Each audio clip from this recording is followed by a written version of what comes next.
今天呢，我想跟大家聊一聊一个跟退休有关的很重要一个话题，也是一个很有意思的话题。那我发现很多人，包括我自己呢，到了60岁、65岁、70岁才发现，退休最大的风险呢，往往不是市场下跌，而是你年轻的时候做了某些决定。很多退休的问题不是退休那一天才发生的，而是在年轻的时候就已经埋下了问题的种子了。那今天我想分享的就是5个大多数人没有意识到的退休陷阱。如果你现在还年轻，或者是还在工作，那这支影片呢，可能可以帮你少走很多弯路。如果你已经接近退休，更要看完，因为有些问题啊，现在补救呢还来得及。欢迎来到我的频道，我是 Judy， 在美国生活超过了40年，有9张的专业执照和认证。每周六晚上美东时间8点钟，我会固定和大家分享最新的影片。我做这个频道呢，是希望华人在美国少走弯路，享受生活，安心退休。如果你对这一类有关于美国生活、税务、移民、退休的影片有兴趣的，欢迎订阅、点赞、收藏和转发。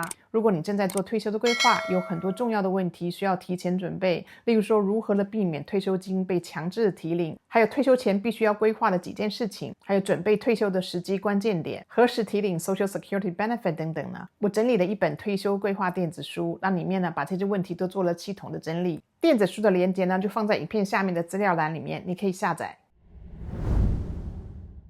陷阱1，年轻时把太多钱放在 pre-tax 退休账户。第一个陷阱呢，很多高收入的族群都有，就是说几乎呢把退休的积蓄都放在 pre-tax account， 例如说放在 401k、traditional IRA、403b。那年轻的时候大家都觉得说，先扣完税了，那现在省税是最好的，这个逻辑没有错。但问题就是说，你只是延后了交税，它不是免税了。到了73、75岁呢，政府开始规定你一定要提领了，这就是所谓的 RMD，Required Minimum Distribution。那 RMD 最大的问题就是什么呢？你的提款呢就会变成 taxable income 呢。例如你有 401k 有150万在里面， IRA 呢 IRA 呢也有80万，加起来230万了。到了75岁的时候， RMD 可能一年呢要被迫领出将近9万、10万块，再加上 Social Security Benefit， 再加上 Rental Income， 还有 Pension， 还有 Stock Dividend。 那很多人会突然发现呢，退休后的税率啊竟然比工作的时候还高。更麻烦的一点就是收入上去了之后呢，还可能影响到 Medicare 的 Premium， 也就是很多人听过的 IRMA Surcharge。 所以说呢，退休规划不只是累积资产，还要考虑到资产的税务桶，就是 tax bracket 的配置。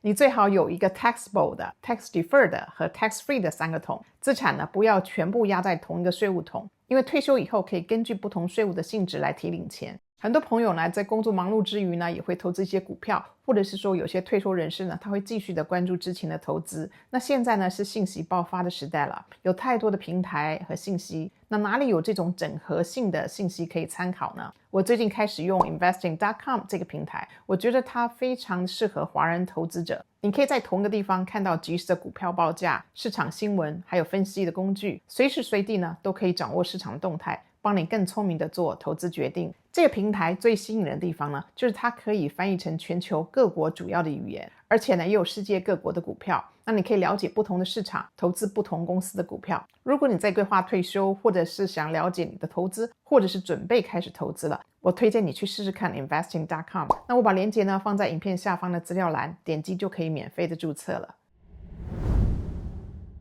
陷阱2呢，就是收入的结构没有规划。那第二个陷阱呢，其实很多家庭是没有意识到的。比如说夫妻收入的结构它太单一了，如果夫妻2人只有 W2 的收入呢，代表你的很多开支都很难抵扣。但是如果有一个人他有1099的收入，或者是 business income 的话，这情况可能就会差很多了。举个例子，先生呢是 W2， 太太是1099 consultant， 这个通常是很好的组合。为什么呢？因为可能在1099那边呢有 legitimate 的 business deduction， 比如说是像我们 work from home 的朋友呢，可以 deduct home office 啦、car mileage、business meals 或是 office supply， 或者是 marketing 的费用还有 travel 的 expenses。那另一方面呢，在 W2 那边呢，又能保留比如说像 health insurance、group life insurance、retirement match 这些公司的福利。那这样的组合有时候是可以创造更好的税务效率，省下的税如果每年拿去投资，30年下来的差距呢，可能是几十万甚至于上百万。其实 income 的 structure 呢，就决定了 tax efficiency。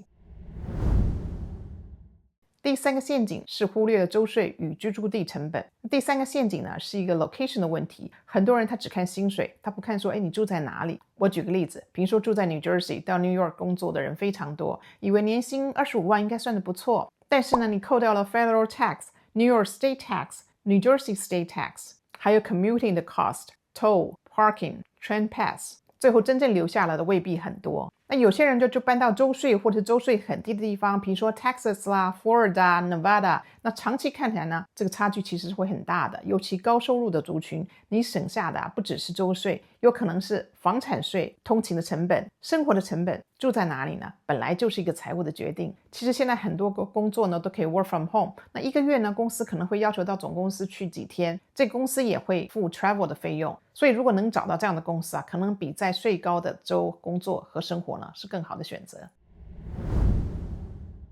陷阱4，年轻时忽略人寿保险与长照规划。第4个陷阱就是说很多人觉得买人寿保险没有必要，尤其年轻的时候呢，收入高，投资也很顺利。很多人会想，我自己的投资报酬率都比保险的报酬率好，但问题就是保险它其实不是拿来跟投资比报酬率的。保险真正的功能呢，它是一个 transfer risk， 把重大的风险给转移出去。那年轻的时候买保险，它有2个巨大的优势。第一个当然就是年轻，所以呢保费会便宜。第二个呢，健康核保容易。人寿保险除了家庭保障以外，某些的设计呢也可以提供了 tax advantage 的 accumulation， 未来退休的时候呢，可以拿一部分作为退休金而不用报税。更重要的是，年轻的时候买寿险，那未来的时候呢，可以转换成长期护理保险。当然呢，是要在身体还很健康的情况下才可能转的。等到退休的时候再去买长期护理保险，不是只有费用高而已而是你老了想买可能也买不到了。因为身体健康状况呢不如年轻的时候，甚至于已经得过病、住过院、开过刀，那这些都会有记录的，都有可能影响了核保。所以规划永远都是健康的时候做，等到老了或者是生病的时候再买已经来不及了。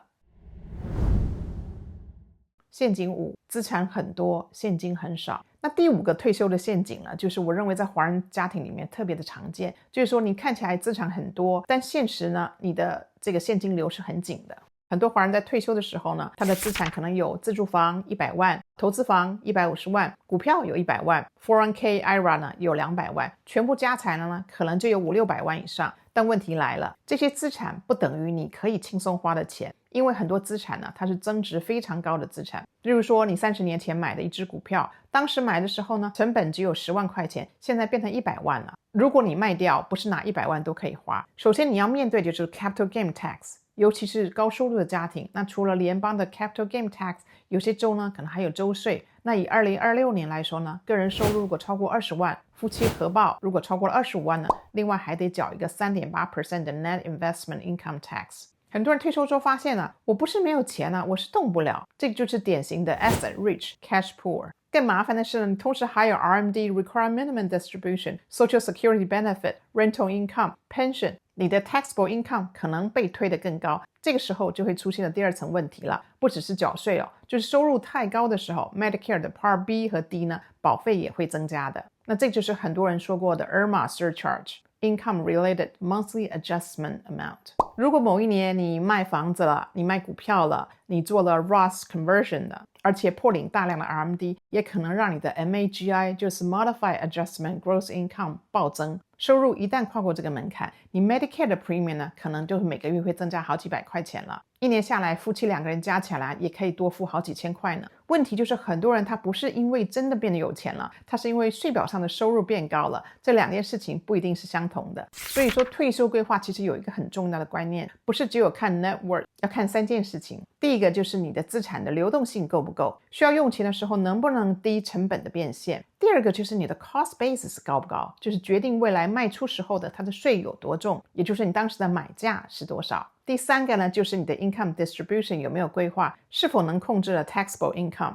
我总结一下今天分享的5个退休的陷阱。第一个就是 pre-tax 存太多，未来 RMD 的压力大。第2个呢，收入的结构没有规划，错失了税务的优势。第3个是忽略州税与居住的成本。第4个呢，是太晚规划了保险与长照。第5个是只累积的资产，不规划退休金的现金流。其实规划退休最重要的不是报酬率，而是在对的时间点呢做对的事情，因为错误的 timing 往往比错误的 investment 更昂贵。谢谢你的收看，请点赞、收藏、开启小铃铛、转发给朋友们，我们下个影片见。